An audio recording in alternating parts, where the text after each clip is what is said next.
السلام علیکم ورحمۃ اللہ وبرکاتہ۔ کیسے ناظرین و سامعین، امید ہے کہ آپ خیریت و عافیت سے ہوں گے۔ ایک مرتبہ پھر ہم سنڈے کمنٹ باکس نمبر 43 اس ایپیسوڈ میں ہم آپ کے روبرو ہیں، اور جیسا کہ آپ کو یہ بات معلوم ہی ہے اور آپ شاید منتظر بھی رہتے ہیں ہمارے اس ایپیسوڈ سوال جواب کے،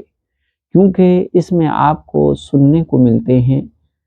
بہترین سوالات، نئے نئے سوالات منفرد انداز میں، اور ان کے شرعی تفصیل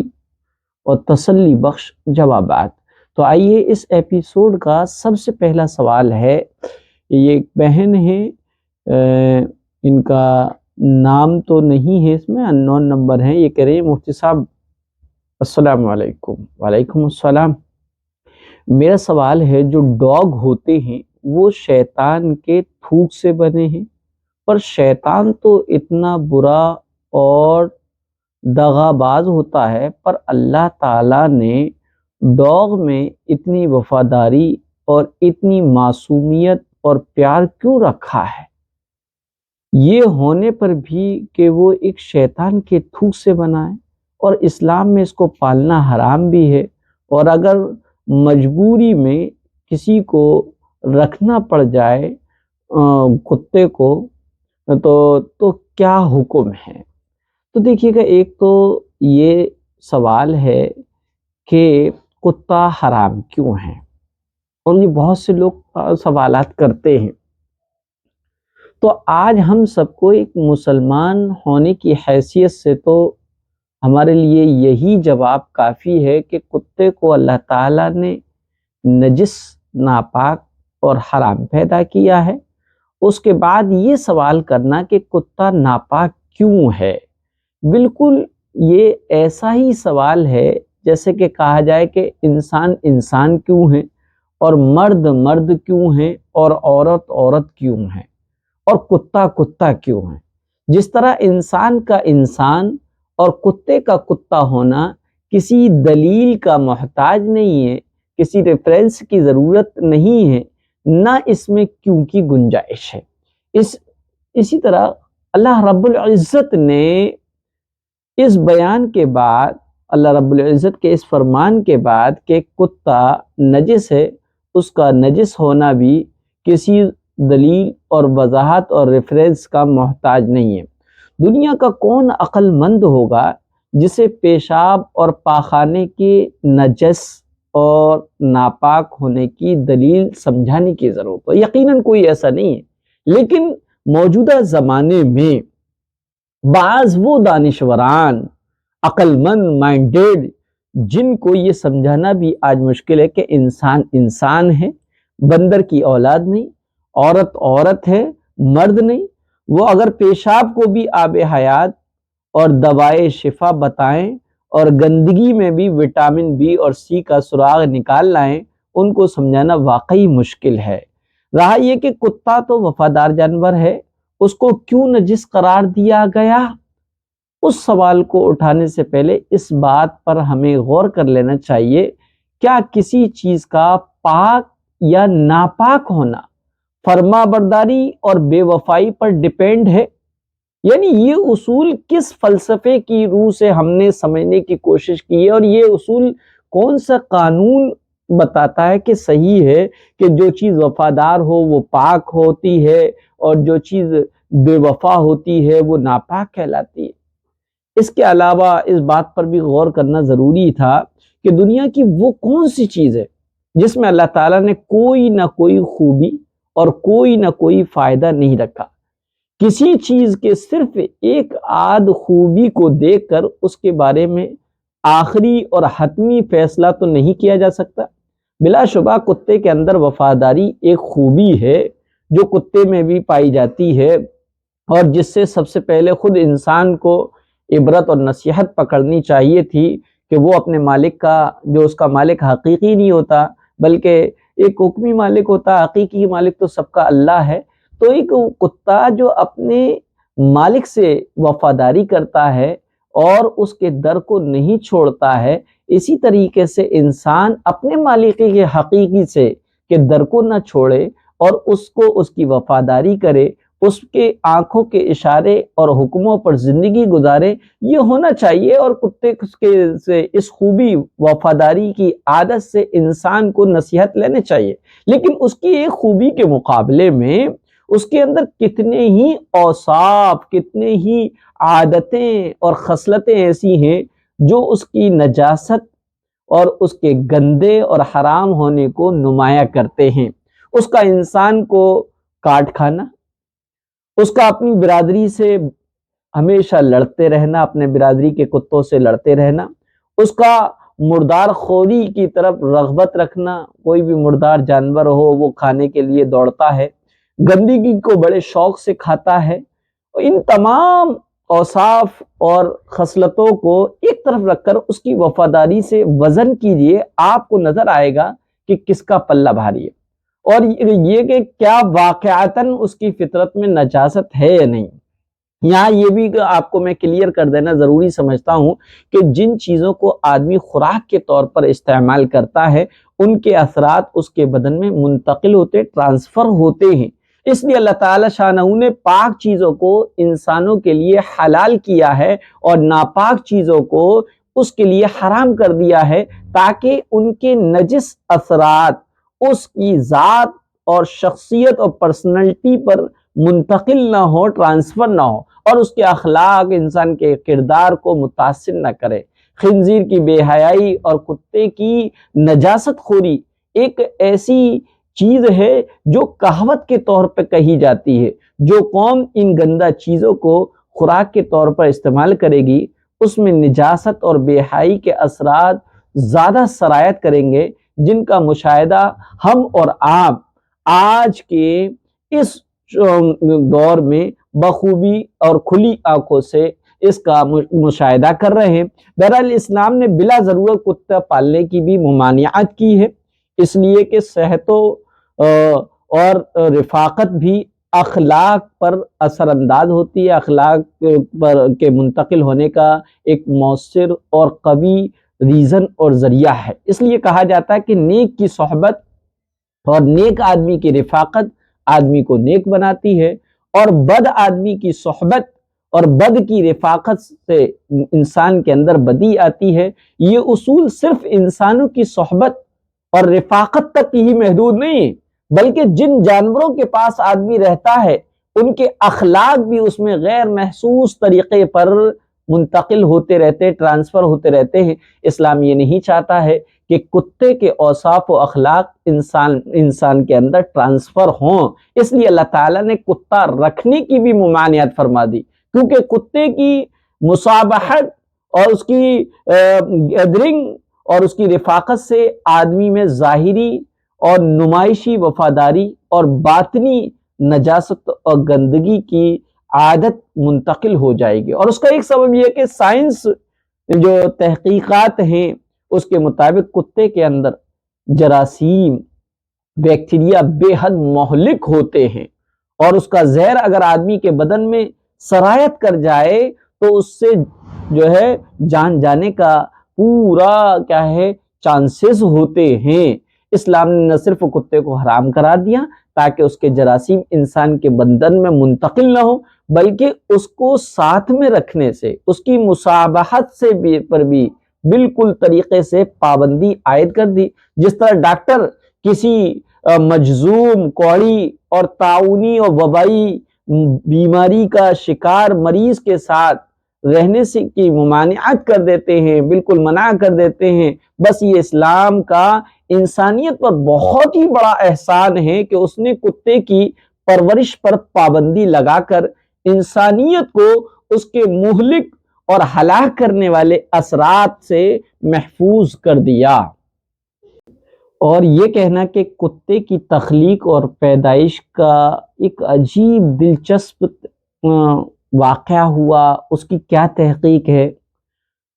لکھا ہے مذہب کی قدیم کتابوں میں اور تفسیر کی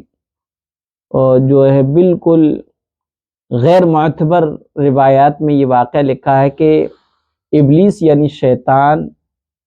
جن تھا، اور اللہ تعالیٰ نے اس کی عبادت کی وجہ سے اسے فرشتوں میں شامل کر دیا تھا۔ اس کے بعد اس کی عبادتوں کا ریاضتوں کا سلسلہ جاری رہا، اور حتیٰ کہ اس کی عبادت کا عالم یہ تھا کہ اس کے ہر آسمان پر ایک الگ نام تھا، کہیں ذاکر، کہیں عابد، کہیں شاکر۔ اس کی عبادتوں سے متعلق اس کے نام بھی آسمان پر مقرر تھے۔ اور یہ آتا ہے کہ کائنات کا کوئی چپا ایسا نہیں تھا، کوئی ایسا ٹکڑا نہیں تھا جس پر ابلیس نے سجدہ نہ کیا ہو۔ بہرحال یہ ان سجدوں اور ریاضتوں اور ان عبادتوں کا نتیجہ تھا کہ اللہ تعالیٰ نے فرشتوں کو جہاں حکم دیا کہ حضرت آدم علیہ السلام سجدہ کریں، وہیں پر شیطان کو بھی یہ حکم دیا، لیکن شیطان نے چونکہ حضرت آدم علیہ السلام کو سجدہ نہیں کیا، وہ غرور کا شکار ہو گیا تھا، وہ حسد کا مارا ہو گیا تھا، اور اس نے مٹی کے پتلے یعنی آدم علیہ السلام کو سجدہ کرنے سے انکار کر دیا، اور یہاں سے خیر اور شر کی طاقتوں کے درمیان جنگ کا آغاز ہو گیا۔ لہذا حضرت آدم علیہ السلام کو جب سجدہ کرنے کا حکم دیا گیا تو اس نے حضرت آدم پر شیطان اور ابلیس ملعون نے حقارت کے ساتھ جو ہے تھوک دیا۔ شیطان کا تھوک حضرت آدم علیہ السلام کے پیٹ پر گرا تھا۔ اس کے بعد اللہ تعالیٰ نے حضرت جبریل علیہ السلام کو تھوک والی مٹی نکالنے کا حکم دیا۔ حضرت جبریل علیہ السلام نے یہ مٹی نکالی تو حضرت آدم علیہ السلام کے پیٹ پر ایک چھوٹا سا سوراخ بن گیا۔ یہ سوراخ ناف اور ٹنڈی کی شکل میں آج بھی ہمارے پیٹ میں موجود ہے۔ اللہ نے ناف کی مٹی سے جو ہے اس مٹی سے پھر کتا بنایا تھا۔ کتے میں 3 خصلتیں اور عادتیں ہوتی ہیں۔ یہ انسان سے محبت کرتا ہے کیونکہ یہ انسان کی مٹی سے بنا تھا۔ یہ رات کو جاگتا ہے کیونکہ اسے حضرت جبریل علیہ السلام کے ہاتھ لگے تھے، اور یہ انسان پر بھونکتا ہے کیونکہ اس میں شیطان کا تھوک شامل ہے۔ اور تو یہ جو پوسٹ ہے اور اس طرح کی ویڈیوز جو ہے آئے دن سامنے آتی رہتی ہیں، تو اس سلسلے میں اس کی کیا حقیقت ہے؟ علماء نے لکھا ہے کہ دیکھیے گا کہ کتے کے متعلق جو بھی باتیں عوام میں مشہور ہے، اور یہ جو کتا شیطان کے تھوک سے پیدا ہوا ہے تو اس سلسلے میں یہ سمجھا جائے کہ بعض علماء نے تو لکھا ہے کہ یہ واقعہ بالکل صحیح اور درست ہے۔ کتے کی پیدائش حضرت آدم علیہ السلام کے پتلے کی مٹی سے ہوئی ہے۔ جبکہ اللہ تعالیٰ نے آدم علیہ السلام کا پتلا بنایا تو شیطان نے بغض اور حسد سے اپنا تھوک جمع کر کے آدم علیہ السلام کے مقام ناف میں ڈال دیا۔ یہ پورا واقعہ ہے، اور اس سلسلے میں تفسیر روح البیان میں ہے، اور بعض علماء نے لکھا کہ نہیں، یہ سب غیر معتبر روایتیں ہیں، اس کا کوئی حقیقت نہیں ہے۔ یہ بے حقیقت غیر معتبر تفسیر کی من گھڑت اور موضوع روایتوں سے یہ بات چل پڑی ہے، اور اس کا کوئی تعلق عقیدے سے نہیں ہے۔ کوئی ایسی چیز سے نہیں ہے کہ بھائی اس پر عقیدہ نہ رکھیں گے تو فلاں عبادت انجام نہیں دے سکیں گے، یا فلاں ہماری کیا ہے عبادت نہیں ہوگی، یا ہمارا فلاں عقیدہ صحیح نہیں ہوگا۔ اس لیے ان اسرائیلی اور غیر معتبر تفسیری روایتوں کے پیچھے نہ پڑیں۔ اللہ کی مخلوق ہے، اللہ نے بنائی، کیسے بنائی اللہ جانتا ہے، لہذا اس میں کیا خوبیاں ہیں، کیا اچھائیاں ہیں، یہ ہم سب جانتے ہیں۔ لیکن جو ہے اس سلسلے میں یہ جو حقیقت جو چل رہی ہے، یہ کتے کو شیطان کے تھوک سے پیدا کیا گیا، یہ 100% یقینی نہیں ہے۔ جی، رہا یہ کہ کتا پالنا جائز ہے یا ناجائز ہے، تو اس سلسلے میں سمجھا جائے کہ احادیث میں کتا پالنے کی سخت ممانعت آئی ہے۔ جہاں کتا ہوتا ہے وہاں رحمت کے فرشتے نہیں آتے، اور ایک حدیث میں تو ہے کہ بلا ضرورت کتا پالنے والے کے اعمال سے روزانہ 1 قیرات کم کر دیا جاتا ہے۔ لہذا کتوں کو گھر میں رکھنا خیر و برکت سے محرومی کا باعث ہے، اس لیے کتوں کے پالنے سے بہت زیادہ اجتناب ضروری ہے۔ البتہ اگر کتے جانوروں اور کھیتی کی حفاظت کے لیے یا شکار کے لیے پالا جائے تو شریعت اس کی اجازت دیتی ہے، لیکن شوقیہ کتا پالنا جائز نہیں ہے۔ حفاظت یا شکار کی نیت سے کتے کو پالنا درست ہے۔ جن احادیث میں شکار یا حفاظت کی غرض سے کتا پالنے کی اجازت دی گئی ہے وہ بخاری شریف کی روایات ہیں، اور بخاری شریف کا اصح الکتب ہونا کسی بھی علم والے سے ڈھکا چھپا نہیں ہے، لہذا بخاری کی روایت بالکل صحیح ہے کہ شکار کتے کو حفاظت یا شکار کی غرض سے پالا جا سکتا ہے۔ دوسرا یہ کہ کتے کا ذکر سورہ کہف میں اصحاب کہف کے تذکرے کے ساتھ آیا ہے، جہاں صحاب کہف کا تذکرہ ہے وہیں ان کے کتے کا ذکر آیا۔ وہاں امام قرطبی رحمۃ اللہ علیہ نے لکھا ہے کہ اس شریعت میں کتا پلنے کی اجازت ہوگی، اس لیے انہوں نے کتا ساتھ لیا ہوگا، یا کسی کی بکریوں کی حفاظت کے لیے تھا اس لیے وہ کتا اصحاب کہف کے ساتھ تھا۔ اور بہرحال فریع احکام میں ایسا ہوتا ہے کہ ایک کسی پیغمبر کی شریعت میں کوئی چیز جائز ہو، دوسرے پیغمبر کی شریعت میں وہ چیز کیا ہے منع ہو، ایسا بہت سارا ہوا ہے۔ بہرحال اصحاب کہف کے واقعے سے کتے کو پالنے کے جو لوگ دلیل دیتے ہیں وہ بالکل درست نہیں ہیں۔ ہاں البتہ لکھا ہے کہ مفسرین نے کہ اصحاب کہف کا کتا چونکہ صلحاء اور بزرگ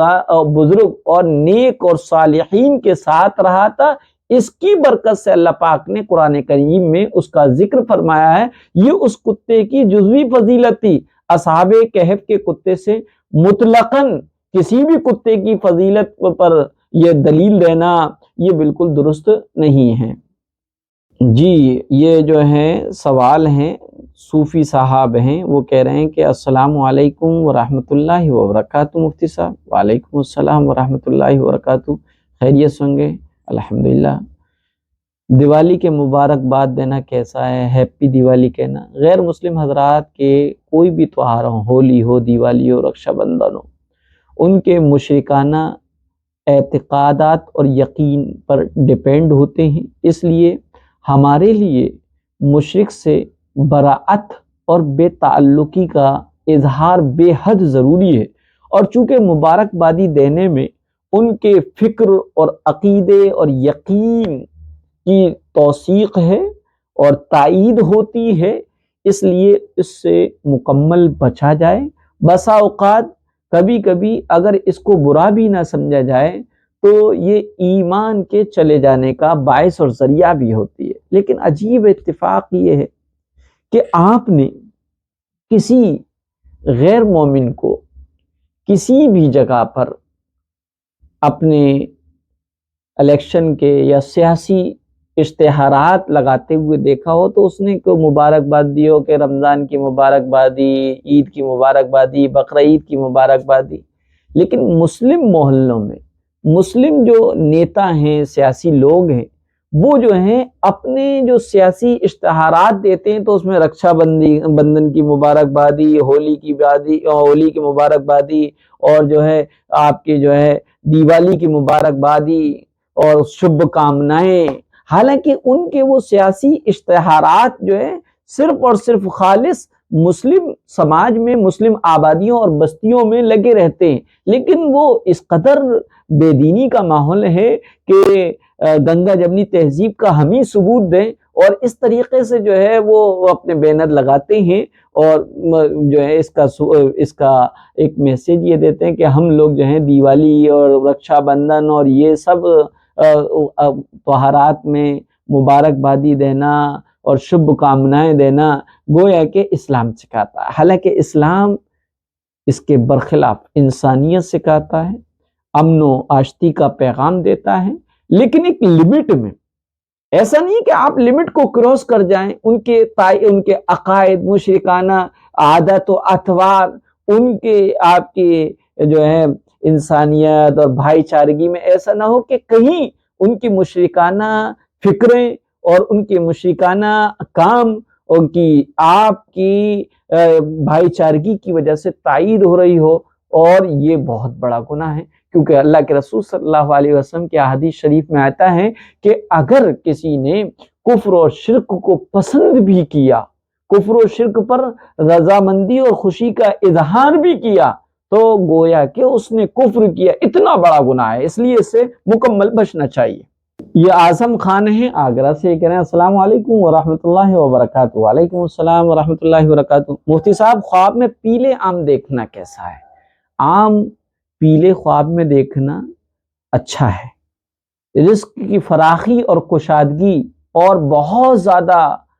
برکت کی طرف اس کی تعبیر ہوتی ہے کہ اللہ تبارک و تعالی جنہوں نے خواب میں پیلے آم دیکھے ہیں ان کو اللہ تعالیٰ رزق کی فراوانی عطا فرمائے گا، ان کے مال میں برکت ہوگی، ترقی ہوگی۔ اچھا خواب ہے الحمدللہ، اور شکرانے کے طور پر اللہ سے مانگا بھی جائے کہ اللہ ہم حلال رزق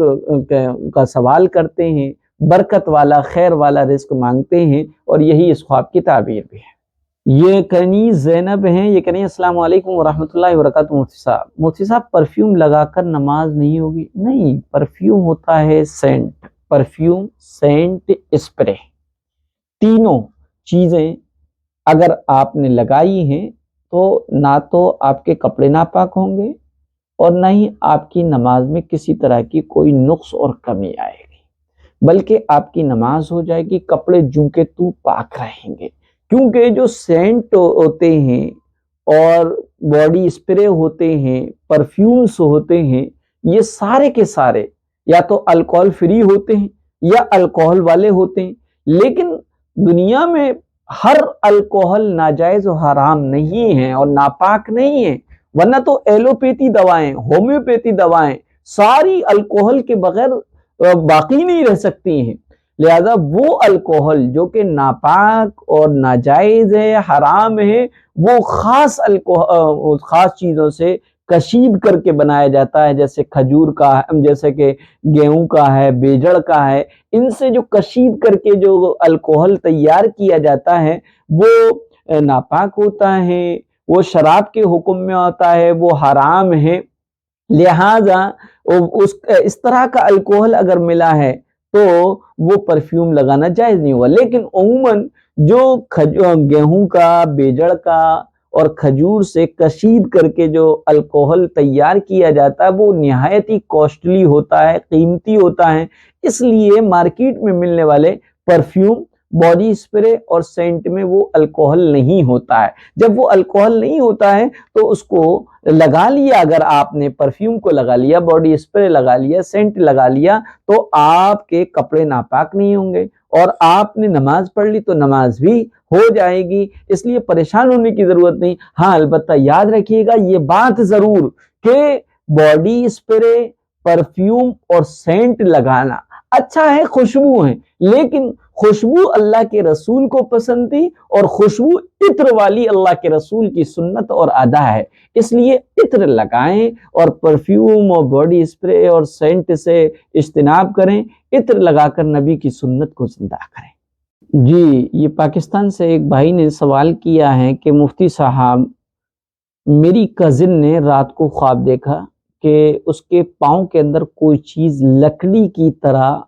پاؤں کے اندر چلی جاتی ہے، جس سے اس کا پاؤں سوج جاتا ہے اور وہ اس کو نکالتی ہے تو اور اس کے پاؤں کے اندر کیڑے بھی پڑ جاتے ہیں، جیسے جیسے وہ چھیڑتی ہے تو اس کے پاؤں کے اندر سے بہت سارے کیڑے نیچے گرتے ہیں۔ فجر سے پہلے یہ خواب دیکھا ہے میری کزن نے، آپ اس کی تعبیر بتا دیں۔ دیکھیے گا یہ خواب کہیں نہ کہیں گناہ کبیرہ کی طرف اشارہ کر رہا ہے۔ آپ کے پاؤں کے ذریعے سے جو گناہ ہو رہے ہیں، آپ گناہوں کی طرف چل کر جو جاتی ہیں، اس گناہ کی مثال یہ ہے کہ وہ آخرت میں دوزخ کے کیڑے اور اس دوزخ کے عذاب اور سزا کا ذریعہ بنے گا۔ اس لیے اس خواب کے ذریعے سے آپ کو تنبیہ کی گئی ہے کہ آپ گناہوں سے بچ جائیں، خاص طور پر وہ گناہ جس میں آپ کو چلنا پڑتا ہے، آپ کے پیر یوز ہوتے ہیں، کہیں جاتے ہیں چل کے، اس گناہ سے مکمل طریقے سے توبہ استغفار کیجئے اور آئندہ نہ کرنے کا عزم کیجئے۔ اگر آپ نے اس خواب کو دیکھ کر بھی عبرت نہیں پکڑی اور آپ اسی طریقے سے اس گناہ میں لگے رہے تو یہ گناہ روز قیامت میں آپ کے لیے اسی سزا کا ذریعہ بنے گا جو آپ کو خواب میں دکھائے گئے ہیں۔ یہ رحمت یزدانی ہے، ان کا کوئی سوال ہے اس کو سنتے ہیں پھر اس کے بعد جواب دیتے ہیں۔ السلام علیکم ورحمۃ اللہ وبرکاتہ۔ سب یہ پوچھنا تھا کہ آئی بی ایف شریعت میں جائز ہے یا نہیں؟ انہوں نے پوچھا آئی بی ایف شریعت میں جائز ہے یا نہیں۔ یہ آئی بی ایف کیا ہوتا ہے؟ آئی بی ایف ٹیسٹ ہوتا ہے، یہ اسے ٹیوب بیبی بھی کہتے ہیں۔ میری معلومات کے مطابق جو ہے میاں بیوی کے درمیان آئی بی ایف کے ایک عمل کیا جا سکتا ہے، اور وہ کیا ہے، وہ ہو سکتا ہے یا نہیں ہو سکتا، تو اس سلسلے میں انہوں نے پوچھا ہے۔ تو یہ سمجھ لیجئے گا کہ اولاد کا حاصل کرنا اللہ کی نعمتوں میں سے بہت بڑی نعمت ہے، اولاد کا حاصل ہو جانا، لیکن اللہ کے یہاں طے شدہ مقدر کے مطابق ہے۔ اس نعمت کے حصول کے لیے مرد کو اللہ تعالیٰ نے 4 عورتوں کو بیک وقت نکاح میں جمع کرنے کی اجازت دی ہے، لہذا اگر بیوی میں بچے پیدا کرنے سے روکنے والا کوئی مرض یا بیماری ہے تو دوسری شادی کر لی جائے۔ ٹیسٹ ٹیوب بیبی کے ذریعے اولاد کی پیدائش چونکہ غیر فطری طریقہ ہے، جس میں کبھی غیر مرد کا مادہ منویہ اجنبی عورت کا رحم استعمال کیا جاتا ہے، اور کبھی شوہر کا مادہ منویہ اس کے جرثوم غیر فطری طریقے مثلا جلق وغیرہ کے ذریعے سے جو ہے بیوی کے رحم میں بچے دانی میں ڈالے جاتے ہیں۔ مرد کا مادہ منویہ عورت کے بیضے انڈوں سے ملا کر ٹیوب میں کچھ مدت کے لیے رکھے جاتے ہیں، پھر انجیکشن کے ذریعے سے رحم مادر میں اور بچے دانی میں پہنچا دیے جاتے ہیں، اور اس پہنچانے کے عمل کو عموماً اجنبی مرد یا عورت انجام دیتے ہیں، ڈاکٹرز جو ہوتے ہیں، جو شرعاً جائز نہیں ہے، اس لیے اس سے مکمل بچنا ضروری ہے۔ البتہ اگر کسی ڈاکٹر سے ٹیسٹ ٹیوب بیبی کا طریقہ مکمل طریقے سے معلوم کر لیا جائے، سمجھ لیا جائے، اور اس کو معلوم کر کے اور سمجھ کر کے شوہر اپنا مادہ منویہ خود یا بیوی اپنے شوہر کا مادہ منویہ اپنے رحم میں خود داخل کرے اور اس میں کسی تیسرے فرد کے بالکل بھی عمل دخل نہ ہو، یعنی کسی مرحلے میں بھی شوہر یا بیوی میں سے کسی کا سطر کسی مرد یا عورت کے سامنے نہ کھلے، نہ ہی چھوئے، اور کسی تیسرے کا مادہ منویہ بھی اس میں شامل نہ ہو، تو اس کی گنجائش ہے۔ لہذا جو ہے جو پوچھا کہ آئی وی ایف ٹیسٹ ٹیوب ان شرطوں کے ساتھ جائز ہے کہ بندہ خود جو ہے سمجھ لے اس کے طریقہ کار کو، اور شوہر اپنے طور پر اپنا مادہ منویہ اپنی بیوی کے رحم میں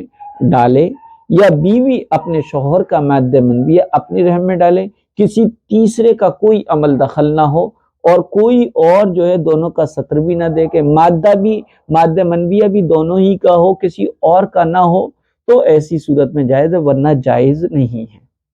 جی یہ سید روشن علی ہیں، یہ کہہ رہے ہیں السلام علیکم ورحمۃ اللہ وبرکاتہ۔ وعلیکم السلام ورحمۃ اللہ وبرکاتہ۔ حضرت جی استخارہ کتنے دن کرنا ہے اور کیسے معلوم ہوگا کہ کون سا کام بہتر ہے کون سا نہیں؟ تو یاد رکھیے گا، دیکھیے استخارہ کے معنی ہے اللہ سے طلب خیر، اللہ سے مشورہ کرنا، اللہ سے خیر کو مانگنا، یہ استخارے کے معنی ہیں۔ استخارے میں کیوں فیوچر نہیں پتہ چلتا، استخارے میں آنے والا مستقبل کے حالات نہیں پتہ لگتے، کون وفادار ہے کون بے وفا ہے۔ ہاں البتہ 2 چیزیں ہیں یا 2 کام ہیں، 2 رشتے ہیں، 2 یا 1 ہے، اور آپ اس کے ان میں سے کون سا کروں کون سا نہیں کروں، یا اس کا کرنا بہتر ہے یا نہیں ہے، اس میں آپ کنفیوز ہیں، تو اس کا استخارے کی ایک دعا ہے، ایک تو شارٹ کٹ دعا ہے، اس دعا کو پڑھ کر آنکھوں کو بند کیا جائے اور دل میں جو پکی طرف سے اور پختگی کے ساتھ جو خیال آئے وہ سمجھ لو، اس پہ عمل کر لیا جائے۔ دوسرا طریقہ یہ ہے کہ سوتے وقت 2 رکعت نماز صلاۃ الاستخارہ کی نیت سے پڑھی جائے،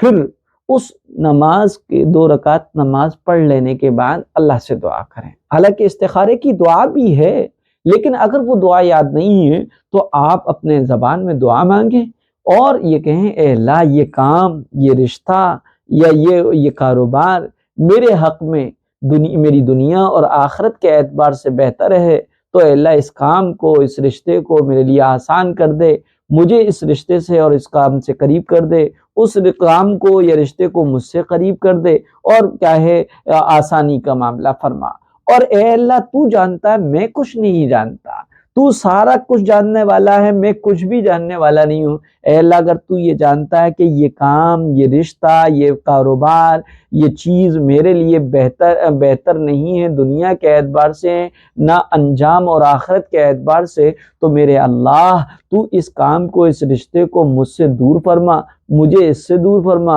اور اس کے بدلے خیر کے فیصلے فرما۔ اس طرح سے دعا مانگ کے آپ سو جائیں۔ تو ایک دن دل مطمئن نہ ہو، دوسرے دن تقریباً 7 دن کیا جائے، پہلے دوسرے تیسرے دن چوتھے کم سے کم 7 دن تک استخارہ کیا جائے۔ اس استخارے کے بعد یا تو دل مطمئن ہو جائے گا، یا اللہ کی طرف سے راستے بنتے ہوئے بگڑنے لگیں گے تو یہ اللہ کو نامنظور ہونے کی نشانی ہے، یا بگڑنے والے راستے بھی بنتے چلے جائیں گے تو یہ اللہ کی طرف سے اس کام کے خیر ہونے کی طرف اشارہ ہے۔ بعض علماء نے لکھا کہ خواب بھی نظر آ جاتے ہیں، لیکن ضروری نہیں ہے۔ اگر خواب نظر آئے تو اس خواب کی تعبیر کو کسی معتبر اور مستند عالم، باشرہ عالم سے پوچھا جائے جو تعبیر کی علم رکھتا ہو، کیونکہ خواب کی مثال اس ایکس رے کی طرح ہے جو عام آدمی دیکھنے سے جس کو قاصر ہوتا ہے، اسی طریقے سے خواب کی حقیقت اور اس کی تعبیر، اس کے معنی اور مطلب کو عام آدمی نہیں سمجھ سکتا، ایک عالم ہی اپنے علم کی روشنی میں اس کو سمجھ سکتا ہے۔ اس لیے جب کوئی خواب دیکھے تو اس کو کسی عالم سے بتا کر اس کی تعبیر معلوم کر لیں، ورنہ تو علماء نے لکھا ہے کہ استخارہ کرنے کے بعد خواب میں ہری چیز، گرین یا وائٹ کلر کی کوئی چیز نظر آتی ہے تو جس کام کے لیے آپ نے استخارہ کیا ہے وہ کام آپ کے لیے بہتر ہے، خیر ہے، آپ اس کو انجام دے دیجئے۔ اور اگر استخارہ کرنے کے بعد خواب میں آپ کو کالی اور لال چیز نظر آتی ہے یا منظر نظر آتا ہے تو ایسی صورت میں وہ کام آپ کے لیے بیٹر نہیں ہے اور آپ کے لیے برکت والا نہیں ہے، لاس ہوگا، نقصان ہوگا، یہ تو آپ اس کام سے رک جائیں اور دوسرے کا انتخاب کریں۔ یہ ہنا ہے کریں۔ السلام علیکم۔ وعلیکم السلام۔ مفتی صاحب آپ خیریت سے؟ الحمدللہ۔ مجھے آپ سے کچھ پوچھنا ہے۔ میں قرآن پڑھ رہی تھی، میری بیٹی رو رہی تھی، میں اس کو فیڈ کرانے لگی تو روتے میں اس کا پیر قرآن سے لگ گیا، تو میں نے 2 رکعت صلاۃ التوبہ پڑھ لی، اللہ اس گناہ کو معاف کر دیں گے یا پھر گیہوں دے دوں؟ آپ بتا دیجئے کیا کرنا ہوگا۔ دیکھیے کہ بچے نے انجانے میں قرآن کریم کے بے حرمتی یا بے ادبی ہو جائے، ہم سے ہو جائے یا چھوٹے چھوٹے معصوم بچوں سے ہو جائے، تو اللہ تبارک و تعالیٰ اس پہ گرفت نہیں فرماتا اور اللہ تعالیٰ اس پر کوئی پکڑ نہیں فرمائے گا۔ ایک تو بچے ہوتے ہیں، بچے معصوم ہوتے ہیں، تو نہ تو بچوں کی وجہ سے بچوں کی کوئی گرفت ہوگی، کیونکہ معصوم کا اور چھوٹے بچے جب تک بالغ نہیں ہو جاتے ان کا کوئی عمل ان اچھا یا برا ان کے نامہ اعمال میں نہیں لکھا جاتا۔ اور اگر کسی بڑے سے ہوا ہے تو یقیناً کوئی بھی ایمان والا ہو، کتنے بھی کمزور درجے کا مسلمان ہوگا، کتنا ہی اس کا یقین کمزور ہوگا، لیکن وہ جانتے بوجھتے ہوئے قرآن کریم کی بے ادبی اور بے حرمتی نہیں کرتا ہے، لیکن جب بھی اس سے ہوتی ہے تو انجانے میں ہوتی ہے، اور حدیث میں آیا کہ انجانے میں اگر کوئی کام کر لیا جائے تو اس کا بھی گناہ نہیں لکھا جاتا۔ لہذا آپ مطمئن رہیں کہ گناہ نہیں ہے، لیکن نہ اللہ کی ناراضگی، نہ اس کا غضب نازل ہوگا، نہ وہ اس کا عذاب نازل ہوگا۔ آپ نے پھر بھی 2 رکعت صلاۃ توبہ پڑھ لی، بہت اچھی بات ہے۔ اللہ تعالیٰ بڑا معاف کرنے والا، توبہ کو بہت پسند کرتا ہے اور توبہ کرنے والے کو اپنے در سے محروم نہیں جانے دیتا ہے۔ پھر بھی جب کبھی انجانے میں ایسا کوئی کام ہم سے انجام ہو پذیر ہو جائے یا سرزد ہو جائے جس کی وجہ سے اللہ کا غضب اور اللہ کا عذاب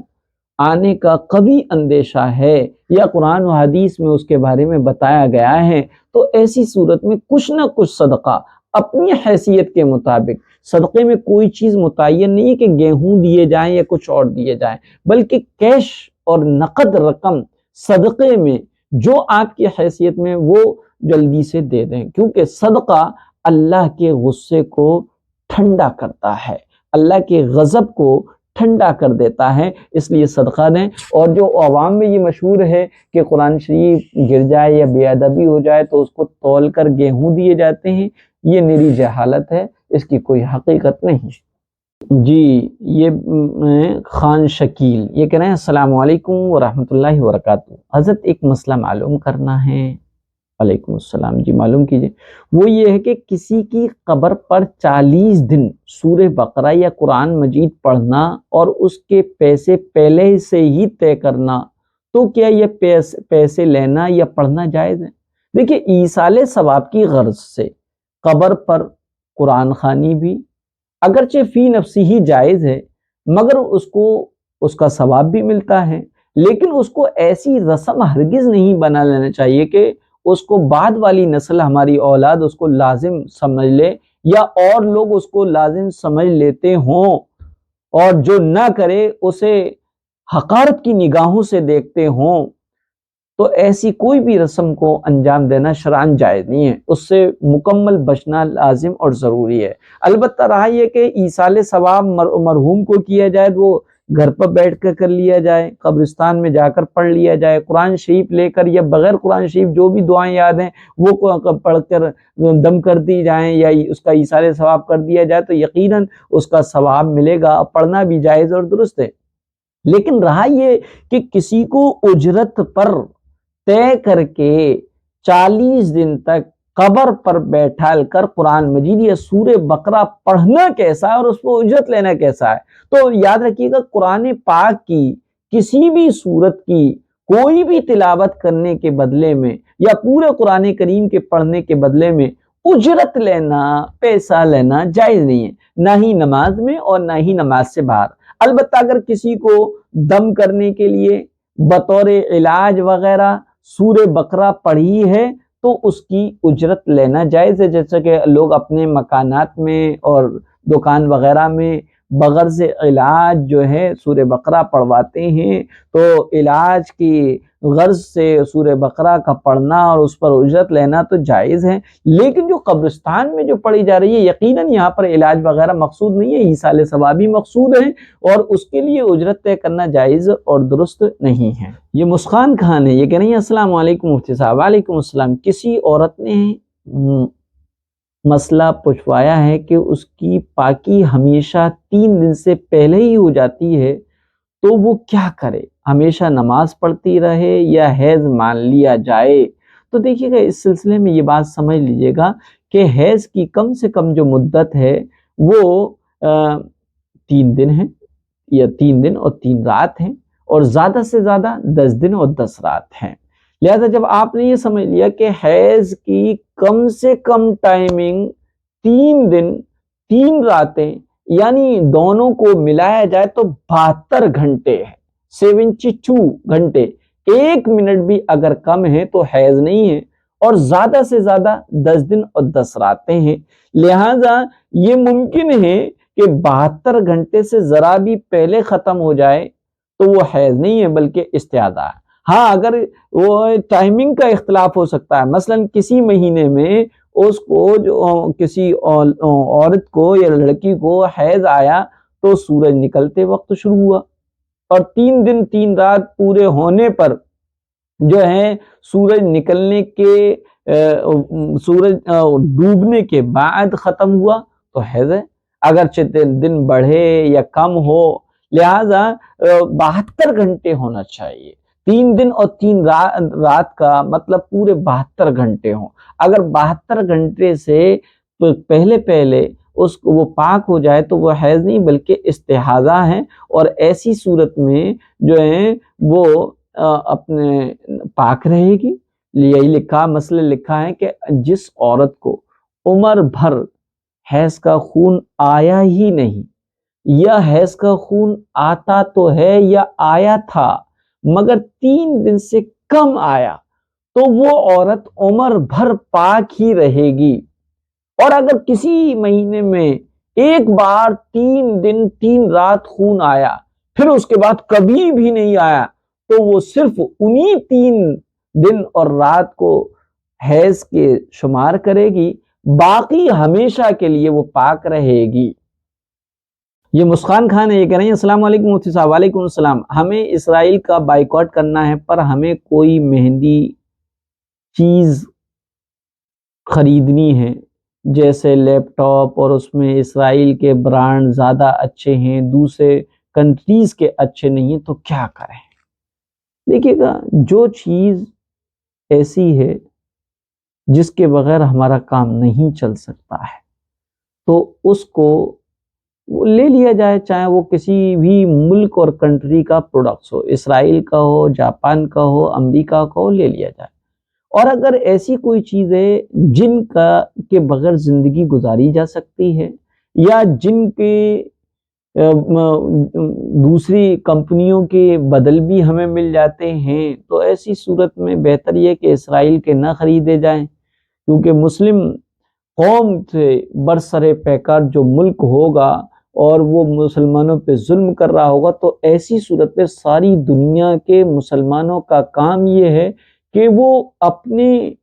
بھائیوں کے دشمن یعنی اپنے دشمن کی اکانومی کو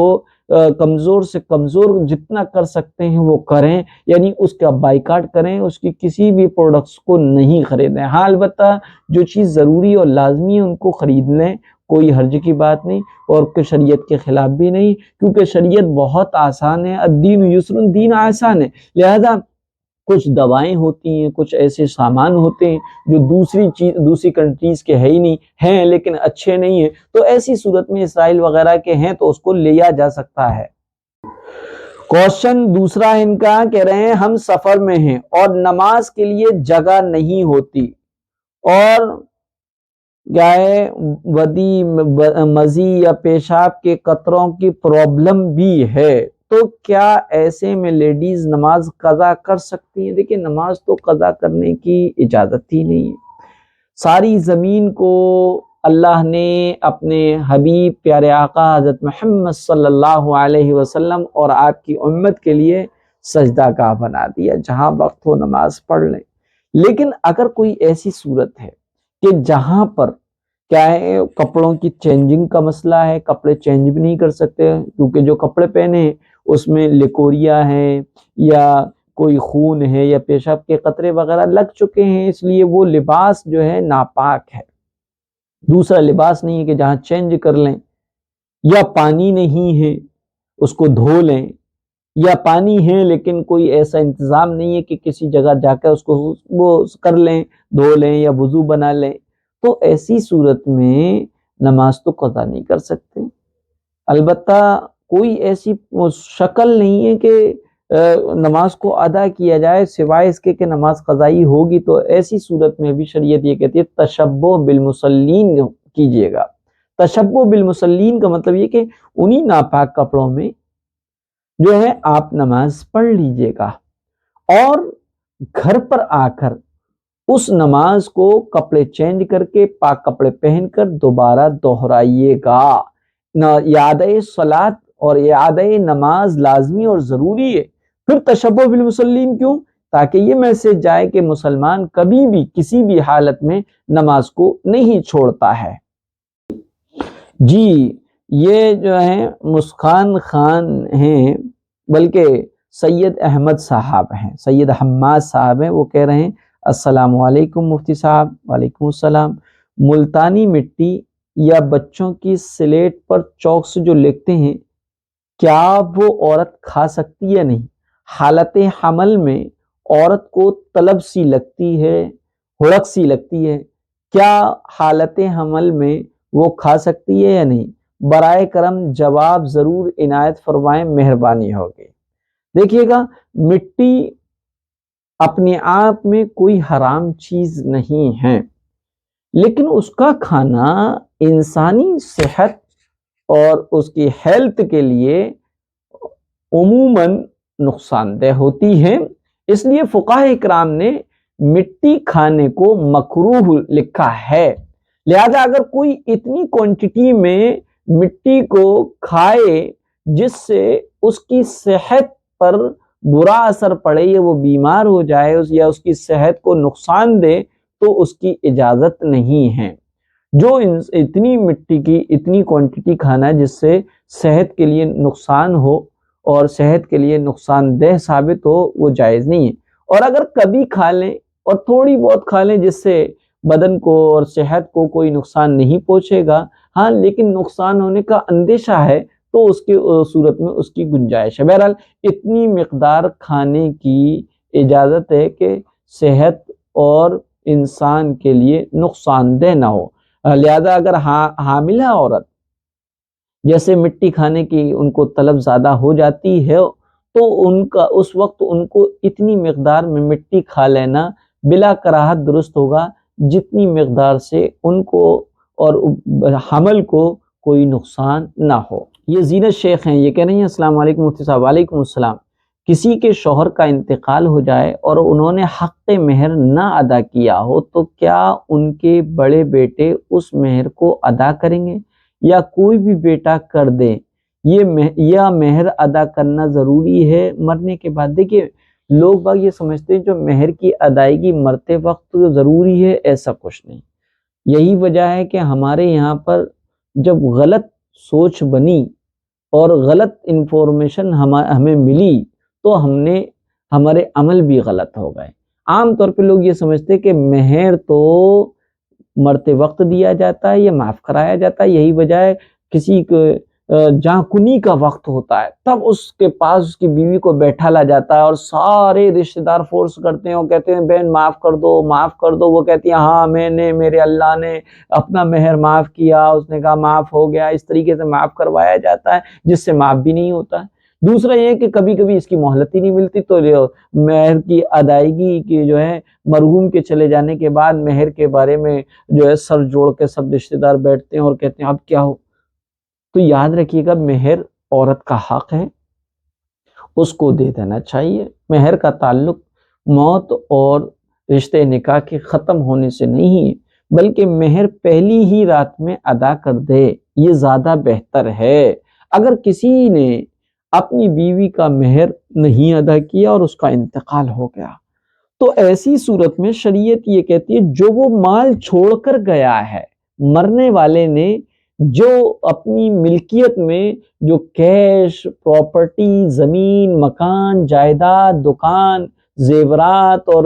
جو بھی جتنا بھی مال ہے سارے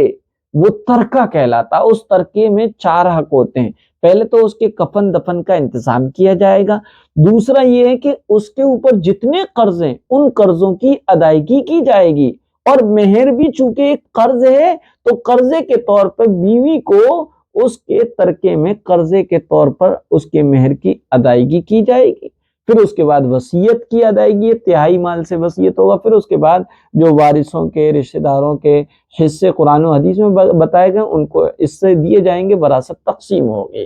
اب اگر شوہر نے کوئی بھی مال نہیں چھوڑا ہے تو بیوی کو اس کا مہر کون دے؟ اب کوئی کسی بھی رشتہ دار پر واجب نہیں، نہ بڑے بیٹے پہ نہ چھوٹے بیٹے پہ، کسی پر بھی واجب نہیں ہے۔ اگر اس کی بیوی نے معاف نہیں کیا تو حشر کے دن اس شوہر کو اپنی نیکیوں کے ساتھ اپنی بیوی کا حق مہر دینا پڑے گا۔ اور اگر بیوی معاف کر دے تو یقیناً صاحب حق معاف کر دے تو اللہ بھی معاف کر دے گا، دنیا میں بھی معاف کر دے گا، حشر میں بھی معاف کر دے گا۔ ہاں البتہ اگر اولاد از خود یہ چاہے کہ ہمارے ابا نے جو ہماری امی کا مہر ادا نہیں کیا تو کل آخرت میں ان کی پکڑ نہ ہو تو اس کا ایک طریقہ بیوی خود بھی معاف کر دے۔ اگر کیا ہے بیوی معاف نہیں کرتی تو کوئی بھی اولاد اپنے طور پر اپنے والد کے اس قرض مہر کو، مہر بھی چونکہ قرضہ ہے، اس کو ادا کرنا چاہے تو ادا کر سکتی ہے، یہ احسان اور تبرع ہوگا اولاد کی طرف سے، لیکن اولاد چاہے چھوٹی ہو چاہے بڑی ہو اس پہ واجب اور ضروری نہیں ہے۔ یہ زینت شیخ ہیں، یہ کہہ رہی ہیں کیا درندے جانور آدمی سے بات کریں گے؟ کوڑے کی نوک، جوتے کا تسمہ بولے گا، جو کچھ گھر میں ہوا بتائے گا، بلکہ آدمی کی ران اسے خبر دے گی۔ یہ کیا مفتی صاحب یہ قیامت کی نشانی ہے؟ جی ہاں، قیامت کی نشانی ہے۔ نبی اکرم صلی اللہ علیہ وسلم کی پیشین گوئیاں ہیں، جوتے انسان سے بات کریں گے۔ حضرت ابو سعید خدری رضی اللہ تعالیٰ عنہ سے روایت ہے کہ رسول اللہ صلی اللہ علیہ وسلم نے ارشاد فرمایا، اس ذات کی قسم جس کے قبضے میں میری جان ہے، قیامت اس وقت تک قائم نہیں ہوگی جب تک کہ درندے جانور آدمیوں سے بات نہ کرنے لگے۔ نمبر 2، اور آدمی کے چابک یعنی لاٹھی یا کوڑے یا اسٹک یا چھڑی کا دستہ اور اس کے جوتوں کے فیتے اس سے بات نہ کرنے لگے، اور انسان کی ران کو یہ نہ بتائے کہ اس کی غیر موجودگی میں اس کے گھر والوں نے کیا کیا کام کیے ہیں۔ یہ حدیث شریف ہے۔ لہذا موجودہ زمانے میں جو ٹیکنالوجی کے نام سے ایسی گھڑیاں، طبی آلات، لباس اور جوتے مارکیٹ میں بے شمار امڑ آئے ہیں جو انسان سے بات کرتے ہیں، بالخصوص ایسے جوتے دستیاب ہیں جو جی پی ایس سسٹم اور بلوٹوتھ وائی فائی کیمرہ اور سیل فون کی جو سہولت کے حامل ہیں۔ یہ جوتے رفتار، اٹھائے جانے والے قدم، طے کیے جانے والا فاصلہ اور منزل مقصود انسان کو بتاتے ہیں۔ بازار میں، مارکیٹ میں ایسی گھڑیاں، موبائل، بیلٹ، لباس اور جسم میں لگنے والی چپ مارکیٹ میں ملتی ہیں، جس سے انسان اپنی بیوی بچوں کے حرکات و سکنات سے 24 گھنٹے باخبر رہ سکتا ہے۔ تو رسول اکرم صلی اللہ علیہ وسلم نے 1400 سال پہلے یہ پیشین گوئیاں اس وقت فرمائی تھی جب ان باتوں کا کوئی تصور بھی نہیں کر سکتا تھا۔ حدیث میں جو ہے بتایا ہے کہ جب تک آدمی چابک، لاٹھی یا کوڑے دستے اور جوتے سے بات نہ کر سکے گا تب تک قیامت قائم نہیں ہوگی۔ لہذا آج کے دور میں 100% یقینی ہے، اور وہ جو ہے عنقریب جو ہے وہ علامتیں اور قیامتیں کی نشانیاں پائی جا رہی ہیں۔ دوران مجلس کی دعا، حضرت عبداللہ ابن عمر رضی اللہ تعالیٰ عنہ کہتے ہیں کہ رسول اللہ صلی اللہ علیہ وسلم سے ایک مجلس میں اٹھنے سے پہلے 100 مرتبہ یہ کلمہ گن لیا جاتا، رب اغفر لی وتب علی انک انت التواب الغفور، اے پروردگار مجھے بخش دے اور میری توبہ قبول فرما، یقیناً تو قبول کرنے والا، بہت قبول کرنے والا اور انتہائی معاف کرنے والا۔ سنن ترمذی کی یہ روایت ہے۔ یہ کہہ رہی ہیں کہ مفتی صاحب اس کا کیا مطلب ہے کہ گن لیا جاتا؟ اس کا مطلب یہ ہے کہ حضرت عبداللہ ابن عمر صحابی رسول فرماتے ہیں کہ اللہ کے رسول صلی اللہ علیہ وسلم مجلس میں بیٹھتے تو دوران مجلس بیٹھے بیٹھے آپ اس سورت کو اتنا کثرت سے پڑھتے تھے، اور یہ جو دعا ہے نا، رب اغفر لی وتب علی انک انت التواب الغفور، اس دعا کو اتنی کثرت سے پڑھا کرتے تھے پیارے آقا کہ صحابی رسول بتاتے ہیں کہ جب آپ مجلس سے اٹھتے تھے تو ہم اس دعا کو، ان کلمات کو 100 مرتبہ گن لیا کرتے تھے۔ لہذا اس حدیث میں بتایا یہ کہ اللہ کے رسول اس دعا کو کثرت سے پڑھا کرتے تھے۔ یہ کہہ رہے ہیں کہ جمعے کے خطبے میں جو 2 منٹ رکتے ہیں اس میں دعا قبول ہوتی ہے، تو ہم بھی عورتیں دعا کر سکتے ہیں اور خطبہ ہمیں بھی سننا چاہیے۔ دیکھیے گا، جمعے کا خطبہ انہی لوگوں کے لیے سننا لازمی اور ضروری ہے جن پر جمعہ واجب ہے۔ ہاں، البتہ یہ کہ گھر کے آس پاس جو گھر، مسجدوں کے آس پاس جو گھر ہیں، ان گھروں میں جو خواتین ہیں اور ان کے یہاں بخوبی خطبے کی آواز آتی ہے، تو خطبے میں چونکہ قرآنی آیات ہوتی ہیں اور قرآنی آیات کا پڑھنے اور سننے کا ادب اللہ تعالیٰ نے خود قرآن کریم میں بتایا کہ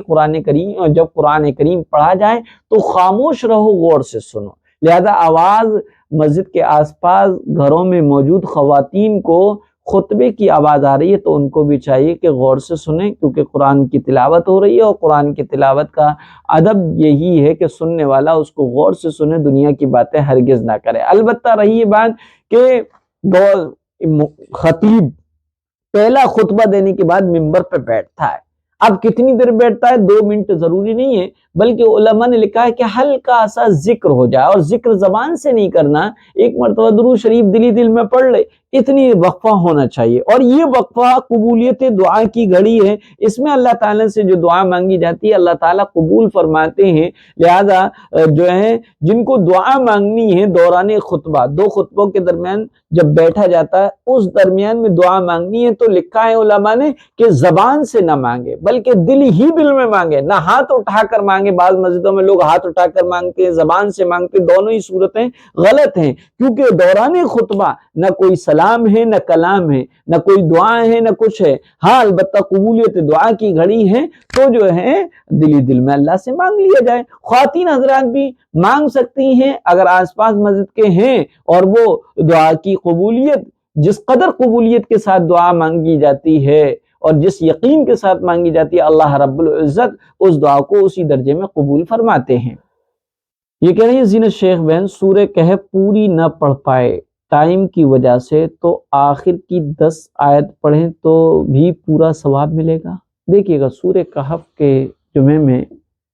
پڑھنے کا معمول بنانا چاہیے، کیونکہ سنت ہے۔ اللہ کے رسول صلی اللہ علیہ وسلم نے فرمایا جو جمعے کے دن سورہ کہف کی تلاوت فرماتا ہے، جمعے کا دن سے مراد یہ کہ جمعرات کا دن ختم ہونے کے بعد مغرب سے جمعہ شروع ہو جاتا ہے،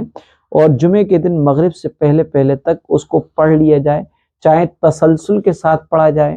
ایک ہی بیٹھک میں پڑھا جائے، چاہے گیپ کے ساتھ پڑھا جائے، تھوڑی ابھی پڑھ لی پھر بعد میں پڑھ لی پھر بعد میں پڑھ لی، وقفے سے پڑھ لی جائے، پوری سورہ کہف پڑھی جائے تو اس کی فضیلت ہے۔ اللہ کے رسول نے فرمایا ایک جمعے سے دوسرے جمعے تک ایک نور پیدا کر دیا جاتا ہے، اور اس کی وہ دجال کے فتنے سے اس کو محفوظ کر دیا جاتا ہے جو سورہ کہف کی تلاوت کرتا ہے۔ اسی طریقے سے اگر کسی نے سورہ کہف کی جو 10 آیتیں ہیں، آخر کی 10 آیتیں، شروع کی 10 آیتیں، اس سلسلے میں بھی احادیث آئی ہیں۔ ایک بعض حدیث میں آیا کہ اگر کوئی سورہ کہف کی ابتدائی 10 آیتیں یا آخر کی 10 آیتیں حفظ یاد کر لے، زبانی یاد کر لے، وہ تو دجال کے فتنے سے محفوظ رہے گا۔ بعض حدیث میں آتا ہے کہ صرف جو 10 آیتیں